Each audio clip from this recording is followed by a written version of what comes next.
विवाह पंचमी है, विवाह पंचमी पर बोल रहे हैं कि आज अग्रहण शुक्ल पंचमी जो राम सीता का विवाह इसीलिए हुआ।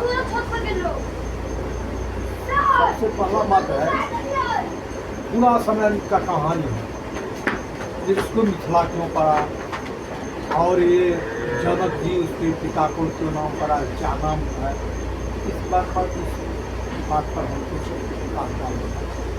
तो पूरा समय में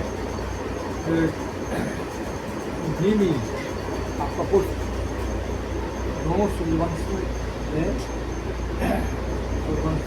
दोनों कपुष्ट ज्येष्ठ और भीमी छोट। कपुष्ट अयोध्या का राजा हुआ और नीमी छोट भाई। उन्होंने नीमी ये सोचे जब हम क्या ही रहेंगे इसमें, जाते हैं कहीं ज्ञान अर्जन करेंगे, तब जब करेंगे ज्ञान को अर्जन कुछ करना चाहिए। इसी में तो क्या किए, तो मैं वहाँ से घूमते घूमते आ गए यहाँ। पहले यहाँ मिथिला नाम से नहीं प्रोग्राम यहाँ आए। यहाँ गौतम ऋषि का क्षेत्र और यहाँ पर ज़्यादातर जंगल ही था और यहाँ हमारा नहीं था।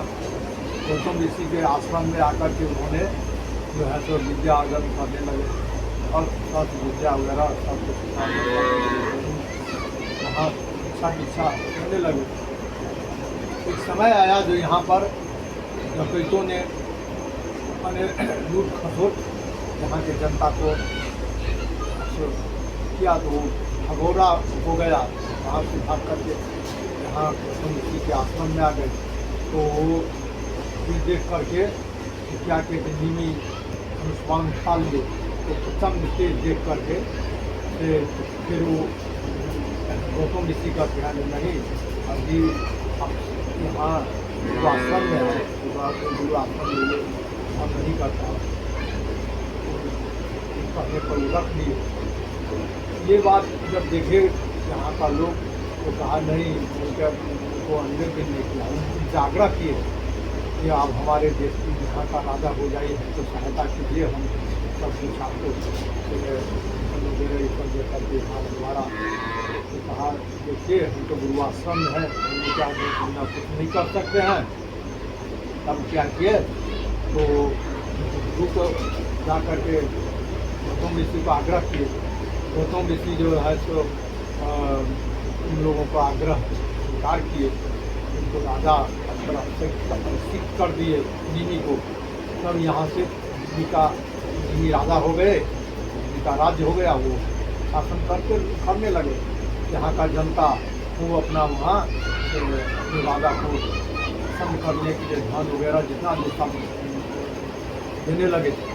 और नीमी ने एक बार जग किए तो क्या किए, तो गौतम ऋषि को आग्रह किए। गौतम ऋषि कहे देखिए आपका कुल गुरु तो वशिष्ठ है, इसको कहिए। वशिष्ठ को कहने गए ये चीज़ का प्रचंड तेज देख करके और उसका आभा देख करके तेज देख करके इंद्र कुछ घबरा गए।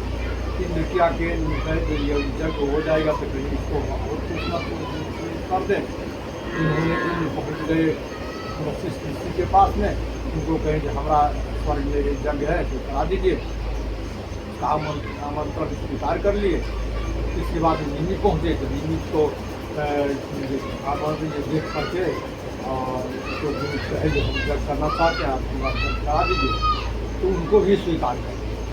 यहाँ से पहले स्वर्ग गए, स्वर्ग में इतना प्रसार कर लिए, उनको तो यही था कि इसको विघ्न हो जा सके, इसलिए इंद्र बहुत प्रसार कर दिए। और वो समय पर नहीं पहुँच पाए तो उन्होंने नीमी अपने गुरु को मैंने गुरु से पूछते हैं क्या करें, देखिए वो जीता जा रहा है और क्या करें, तो हमारा जग करा दीजिए आप। ठीक है व्यवस्था है तो हम करा देंगे। तो थोड़े जग कराने लगे। इतने में वशिष्ठ आ गए। वशिष्ठ ये देख करके यज्ञ जो है तो हो रहा है, तो उन्होंने बहुत क्रोधित हो गए है हमारे अनुपस्थिति में यज्ञ तू से किसके आज्ञा से कराए और क्यों किए, देख कर जो उन्होंने उसको साप दे दिए, तो ले आकर के साप दे दिए, तन विजय हो भव विजय होता है, तो वो विजय का अर्थ है विजय रहित हो गया।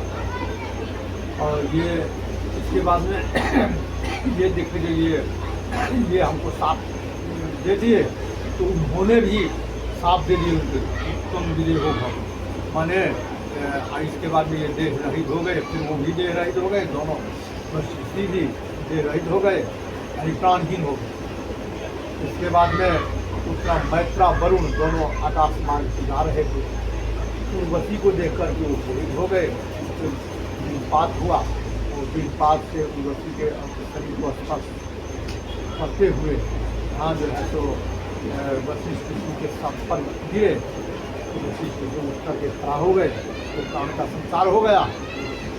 वो वशिष्ठ जुट गए, वशिष्ठ अपना चले गए धाम, अपना हाँ उसका आश्रम है, आश्रम चले गए। यहाँ लोग देखता है मुनि को आग्रह किए, मुनि कहा नहीं हमको हमको स्थापित है, गुरु का साबित हो जाए, हम नहीं अपना सिद्धि आएंगे। तब उन्होंने क्या किया, जो गौतम ऋषि के गौतम ऋषि थे आचार्य और अन्य आचार्य के मंत्र द्वारा क्या किए, तो सबको सबको मंथन किए, और मंथन करके उनसे शरीर निकाला गया, और वो शरीर उसी शरीर को उसी दिन से उसको जनक कहा गया। पिता के द्वारा पुत्र का उत्पन्न, वो पिता हुआ तो उसको उत्पन्न कोई माता पिता दे नहीं, इसीलिए उसको जनक उसी दिन से कहती करा। और क्या के तो राज्य भाग उनको संभाल दे दिए, तो राजा हो गए। और इधर उधर जो है उधर का उसी दिन से जो है सो तो उसको मंथन के द्वारा जो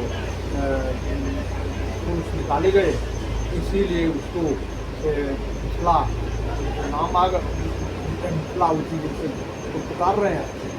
और मिथिला का राजा है देश हुआ, देश भी टैकिल है, और भी टैकिल हो गया। और ये बहुत पीढ़ी आने के बाद में सीता का पिता जो है सो सीता का पिता सिरध्वज हुए, और वो जो है सो छोटे भाई सिरध्वज, दोनों भाई राजा सिरध्वज थे सीता के पिता। और इधर सीता और उसको ये सिरध्वज को 2 पुत्री, उधर उत्तरध्वज को 2 पुत्री, चारों का जो है तो विवाह पंचमी विवाह हुआ।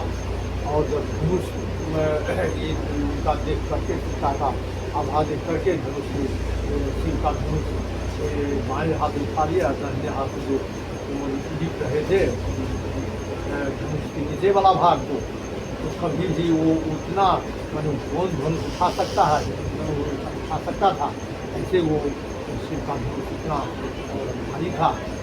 और सीता ने बाया हाथ उठा करके हाथ लीप करके रख दिए।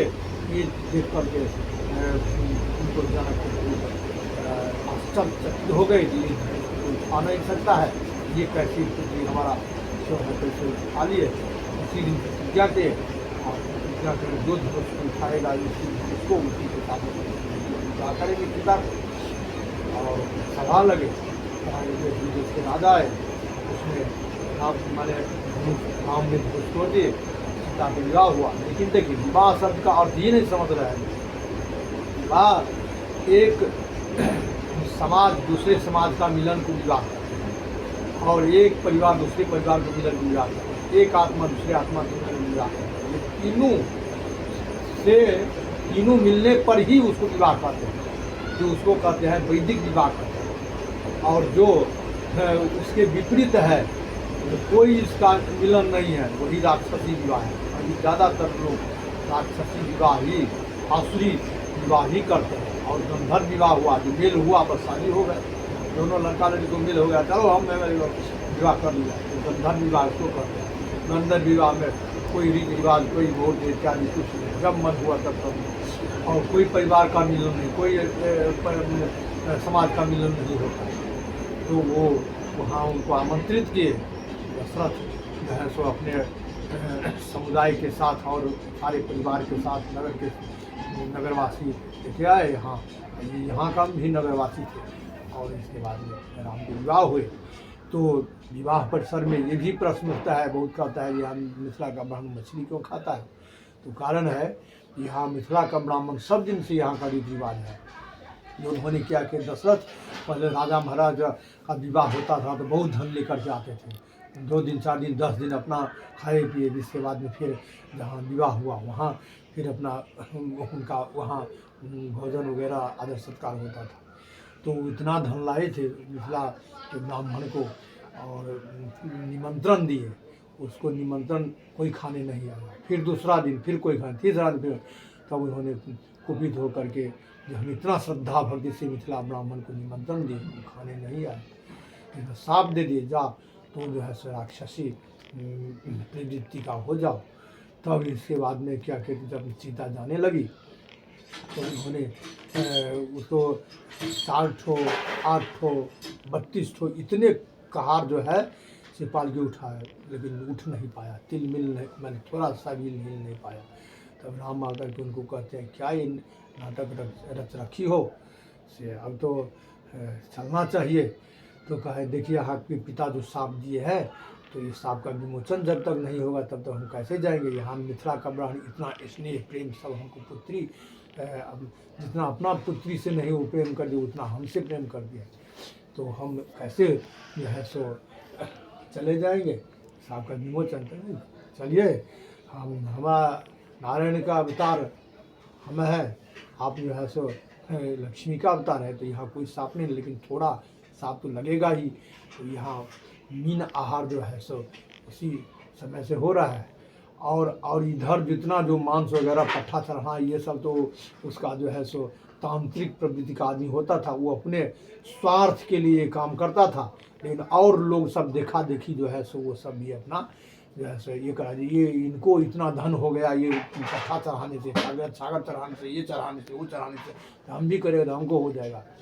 यही रीति रिवाज मिथिला में मैंने इतना प्रसार हो गया है जो कहने लायक नहीं है। तो यही सब जो है सो बहुत कुछ दुर्गुण अब धीरे धीरे लोग पा रहे हैं, अर्थ नहीं समझ रहे हैं, और नाना प्रकार के लोग से अपना अपना मन से अर्थ लगा रहे हैं। यही अर्थ तो उनको दुर्गुण है। और ये यही चीज़ है, आज विवाह पंचमी का समय है, और स्नेह प्रेम श्रद्धा भक्ति इससे जब जो है विवाह होता है, आत्मा का मिलन होता है, ये 2 परिवार 2 समाज का मिलन होता है, वो सर्वोत्तम विवाह कहा गया है। और इस विवाह से जो है सो संतान भी जो है सो उत्तम संतान प्राप्त होता है, जो संतान संसार को सुख देने वाला होता है। इसके विपरीत जो चलता है उसी का संतान दुराचारी होता है, अधर्मी होता है, कुकर्मी होता है, और दूसरे को पीड़ा देने वाला होता है, दुख देने वाला होता है। यही कह के हम विराम देते हैं।